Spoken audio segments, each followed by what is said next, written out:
Hello, my name is Will Everett and I am a Theory of Knowledge or a TOK teacher.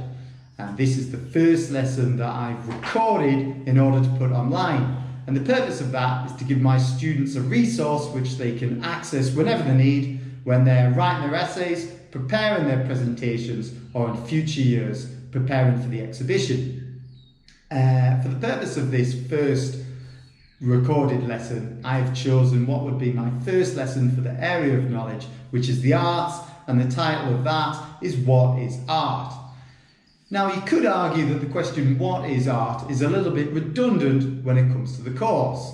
However, I think an investigation into that question tells us a lot about the relationship of concepts to propositions which themselves are knowledge claims. For example, Lima is the capital of Peru. Inside that proposition, you have various concepts. The concept of a country, the concept of capitals, okay?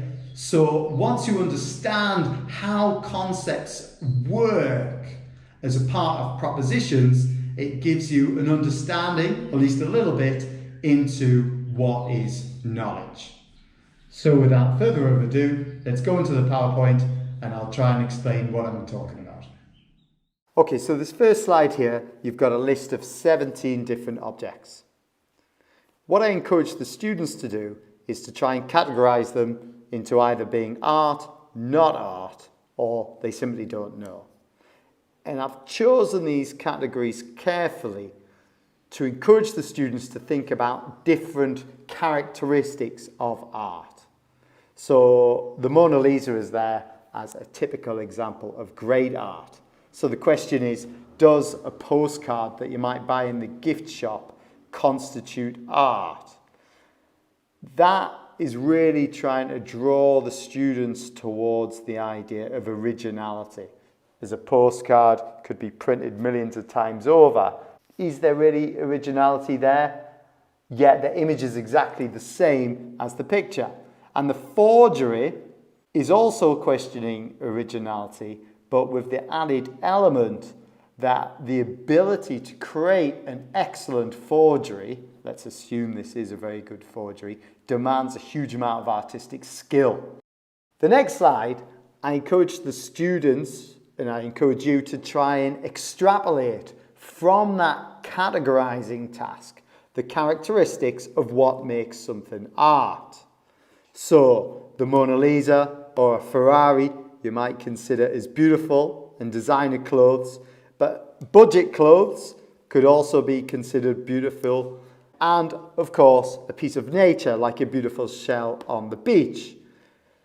Would you argue the same way that the shell, which is a product of nature, a natural thing, is original, and the designer clothes you might argue are original, and the budget clothes are copies, at least of the basic design? So again, originality is brought into question. What you've got, therefore, is various qualities that make something art. And then if you go back to the previous slide, you'll see that some of the examples fulfill some of the qualities of art, and others will fulfill other qualities of art. So then we're left with a bit of a question. How can we use the concept of art in any meaningful way? What we find that we're doing is we are playing the definition game, and we are trying to define absolutely the concept of art. And trying to do this with art brings into focus the difficulty of the definition game. So let's take a simpler concept, the concept of a dog. Okay, a classic definition would be a furry mammal with 4 legs that bark. Now I know that in Peru, a Peruvian dog has no fur, but it's still a dog. So we could also find a dog, for example, a neighbour's dog that I know of doesn't bark, and it also lives in Peru. So the problem with the typical definition of a dog is that there's always going to be exceptions. And this is very much the case when it comes to art. Now, what is one conclusion of this? One conclusion is that it's impossible to define what art is. But that's not really fair of how we use that word or how we use that concept. So what's going on here? Why is it that we have a concept that seems quite simple at first glance, but then quickly becomes very difficult to quantify or to define? One way of solving this problem is to look to Wittgenstein's Family Resemblance Theory. Any family, there are different family members that share certain characteristics. And certain family members, those characteristics will be quite obvious, and it's possible that there will be other family members where there will be no shared characteristics whatsoever. It's better to understand that family as a group. Within that family, you might have an ideal member. So they will have certain features that are shared by many members of that family. Maybe not even all. And you might have an atypical member who might share one or two features with one or two members of that family. But they are still part of that family when seen as a whole. My argument would be the concept of art is best understood according to family resemblance theory. To dig a little bit more into this, family resemblance theory, as Wittgenstein would claim, is that we don't have general concepts for each category. Instead, what we do is we encounter and we learn about particular members of that category. And then you assess those members according to that category probabilistically. And you do this by family resemblance.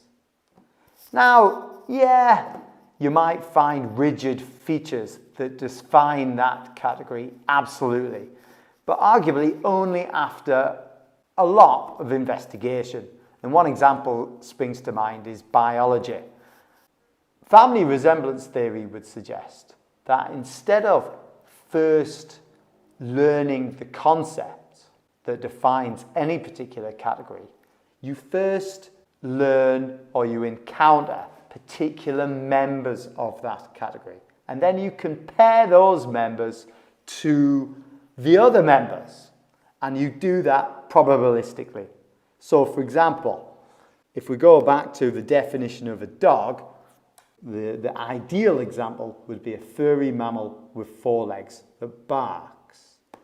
But it might be better to say that a dog probably has 4 legs, it probably has fur, and it probably barks. And a mammal that does not have these features is unlikely to be a dog. So in the same way, we can apply family resemblance to art. And you might say that artworks are probably beautiful, or at least pleasing to look at or to hear. You might also say artworks are probably original or contain some level of creativity.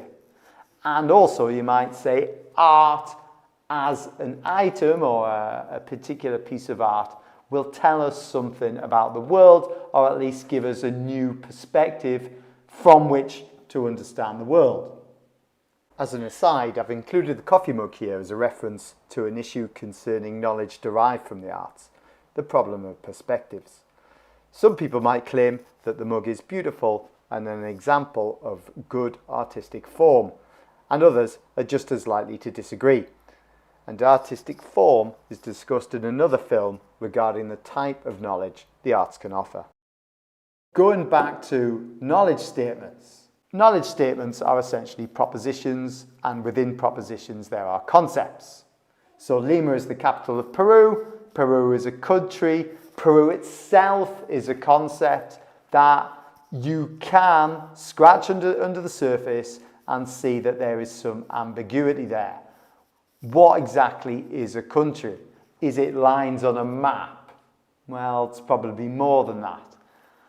Therefore, to some extent at least, since propositions are using concepts and concepts have some ambiguity, knowledge based on those concepts and propositions is to an extent ambiguous.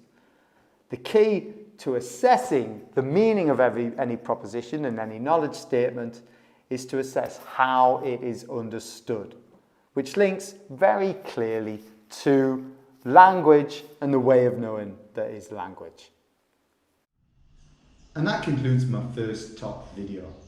The next obvious thing to discuss is what exactly is the knowledge that the arts can give us, remembering that the talk course is really about two fundamental questions.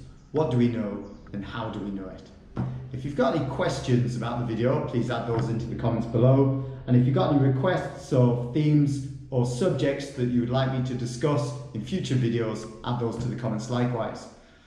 Thanks very much for watching, and if you enjoyed the video, please don't forget to smash the like button.